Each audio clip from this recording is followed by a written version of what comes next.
On the phone, we have a gentleman I remember playing in the NBA. This guy could do no wrong. Not only could he dunk a basketball, even better than the guy from Chicago, he could shoot. He was a well-rounded player. Dominique Wilkins. How you doing today, Dominique? Good. How are you? Good. I see you were born in Paris, France. So that's where you got the first name Jacques. That's where my yes, absolutely. My name where Dominique Jacques Dominique came from. It was Sobo in France. Did you speak any French growing up? Not a bit. Not Then a bit. then I see you went to high school in North Carolina. How come you didn't end up going to NC State or North Carolina? Well, originally I signed 11 and 10 with North Carolina State, and the last minute I decided to go to Georgia because it was just at that time it was the right fit for me. So you went to Georgia, you played for Hugh Durham. What was that experience like? Oh, he was a great coach, one of the best coaches I ever had. I mean, he was just a guy who could get the absolute best out of his players. You know, he was a great facilitator. He was a great coach, X and O's, and we all thought the world of him. How tempting was it to go play for Jim Valvano at NC State? Actually, it would have been Norm Sloan at that Oh, time. Norm See, I go Sloan? back a little bit further. Yeah, I go back a little further than that.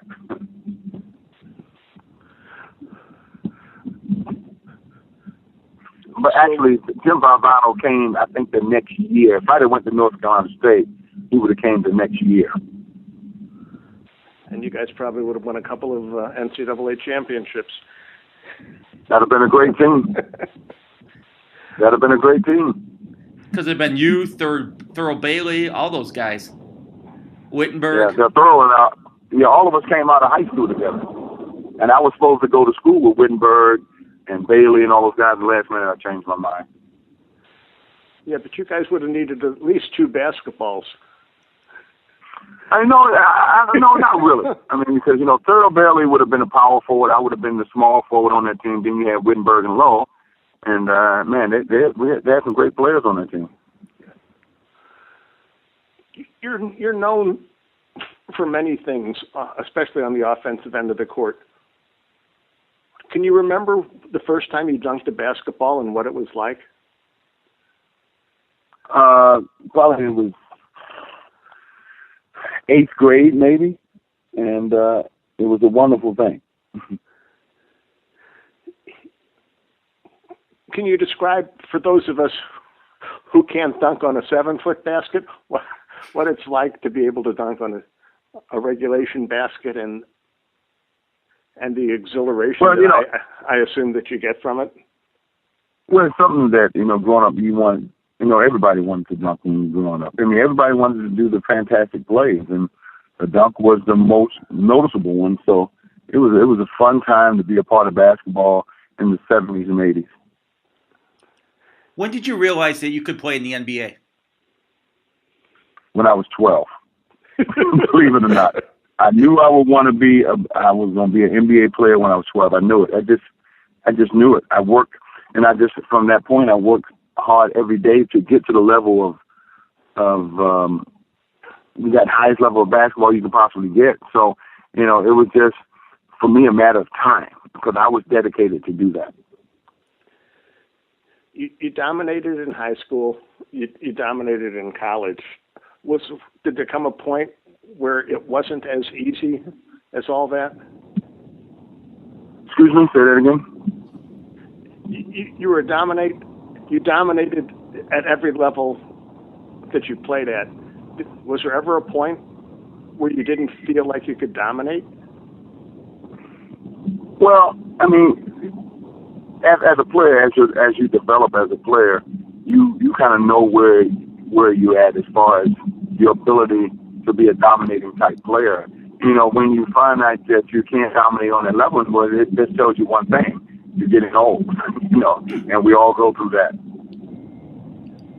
Did you know the Jazz were going to draft you in 1981 in the '82 draft? Excuse me? Did you know the Utah Jazz were going to draft you in '82? Yes, I did know. I did know that. And I knew if I didn't go number 1 to the Lakers, I knew that I would drop number 3 to Utah. And but I knew I never would play there. Yeah, And why was that? Because there was already some things already in the works to make a trade somewhere in the East. Yeah, it was Worthy number 1, Terry Cummings number 2, and you number 3. Mm-hmm. Had the Lakers talked to you at all or anything? Oh yeah. And yeah, Jerry West really wanted me, but when Mitch Kupchak got hurt, they had to go with a bigger forward, and so they went with James Worthy, and I think they did okay by getting Worthy, believe me. Yeah, he had a decent career. They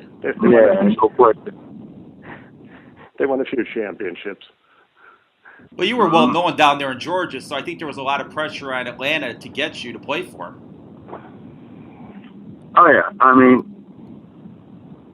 for me, it was a decision that to this day I'm very happy with.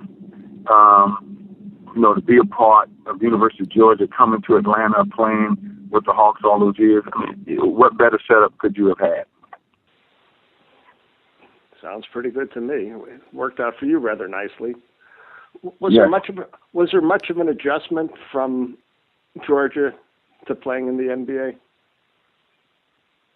It's always adjustment when you go into a much higher level of basketball. It's a major adjustment, but it depends on your level of competitiveness, your focus.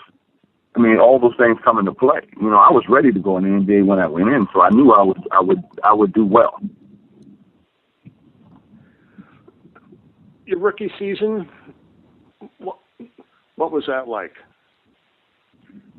It was great. I mean, again, anytime you're coming into the league as a young man like that, I mean, you're in awe that you're actually even at this point. So for me, it was a blessing, believe me. Is there someone you tried to emulate in the NBA? Dr. J. Everybody wanted to be Dr. J. What was it like going up against Dr. J the first time? It was a exhilarating moment because here's a guy you idolize and want to be like, and all of a sudden now you're on the same level as him as far as playing, and so it was a great experience.